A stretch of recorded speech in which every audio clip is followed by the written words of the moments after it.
अस्सलामुअलैकुम वरहमतुल्लाहि वबरकातुहू। सामाईन, ख़वातीन व हज़रात, छोटी छोटी चंद प्यारी बातें हैं, आपको बड़ी अच्छी लगेगी।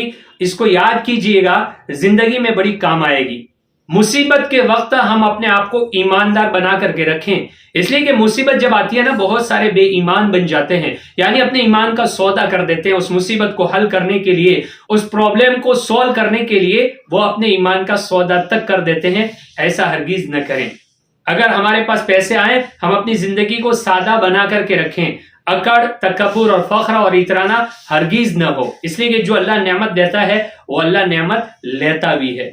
अगर हमें कोई ओहदा मिल जाए, कोई ऊंची पोस्ट मिल जाए, तो हम उस पोस्ट का गलत इस्तेमाल हरगिज न करें और हम बड़ाई न करें, आजिज बन करके रहें और इंसाफ के साथ मुआमला करें। और जब हमें गुस्सा आए तो हम पुरसुकून रहे, इसलिए कि गुस्से की हालत में बाज़े मर्तबा इंसान अपनी जुबान से क्या बोल जाता है उसे पता नहीं होता है और फिर बाद में पछताना पड़ता है। इसलिए ऐसा काम हरगिज न करें। यही जिंदगी है, ये बातें अपनी जिंदगी में हमेशा याद रखें, बड़ा नफा होगा।